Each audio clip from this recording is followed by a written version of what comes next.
Hello! Welcome to OJ Studios. Please enjoy this week's chapter of what I did during spring break. Chapter 4: Meeting my new siblings.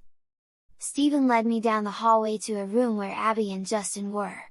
While walking, I stayed partly behind Stephen as if he were some type of shielding, and he was shielding me from the dangers of this new life I was in. Out of everything that had happened today, he was my anchor to reality. Stephen stopped next to a door that was labeled Engineering Lab 1 on the side of the door. He looked down at me, smiled. "Are you ready?" he asked, fixing my hair a little. I nodded yes, even though my heart was beating a mile per minute. Stephen opened the door to find Alicia talking to two kids. One was a 10-year-old boy who was wearing a blue Hot Wheels t-shirt. His hair was almost to a buzz, something that I have never seen Justin have in the short 2 years I knew him. The 6-year-old girl wore a purple shirt with cap sleeves and a blue jean skirt. Even as an adult, I have never seen her just wear a regular pair of pants. With her is either a dress, a skirt, or leggings. Abby also had one side of her long hair in braids and was getting the other side of her hair done up the same way when she turned her head around and spotted Stephen and me in the doorway. "Luke!" Abby squealed as she ran to me. I tried to get out of the way, but like a homing missile she locked onto me and hit me with everything she had, almost knocking me over. "This is great, I always wanted a sister!" she squealed somehow even louder. "Actually, I always wanted a sibling. I was my parents' only child. But this is great, I can teach you how to do girly things like paint our nails, wear cute clothes, and even..." "Abby, remember what we talked about?" Steve said sternly. Abby stopped talking and looked up to Steve with kind of a hurt look on her face. "Sorry," Abby said, letting go of me. "It's this new body, it has so much energy."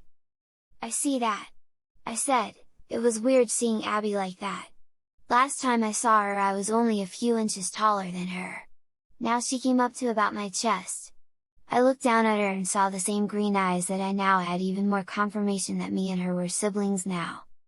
"Hey Abby, do you want me to finish your hair?" Alicia asked. Abby looked back at me with a big grin on her face. "Come on!" she said, taking me by the hand and pulling me to where Abby had been when I walked in. "I can do yours too if you want, Luke," Alicia offered, but I just declined and sat down at a desk next to Justin. Justin looked up at me as he locked his phone and set it down on the table.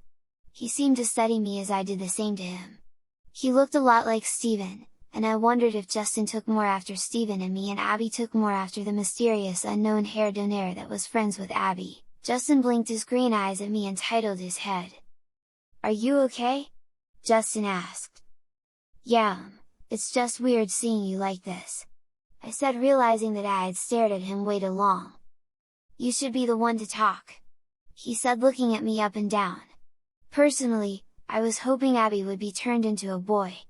Actually, to tell you the truth, I begged every god I could think of to turn Abby into a boy, but I would never have expected you to be a girl.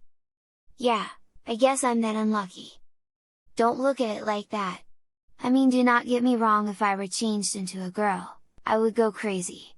I do not have a logical good reason why though. But hey, you can learn from this experience. Just think how many chicks would be happy that you took a walk in their shoes. Metaphorically, of course. I guess you're right. And look at the bright side, at least you're not stuck as a 6-year-old girl like Abby is." I looked over to Abby, who was just getting done getting her hair braided by Alicia. What was she thinking anyways? Was she mad that she was so young? Did she wake up mad that her life was so different and that instead of being independent she now had to be stuck being dependent on everyone? "You want my advice?" Justin asked, breaking me out of my thought. "What?" "Be a girl for a week," Justin said. "Don't let this experience go just because you're mad." "Easy for you to say, you're not stuck like this," I said, pulling the flared part of my shirt in front of me. "It's not easy being me either, or for Abby. It's going to take a lot of getting used to for all of us." I looked down at the ground.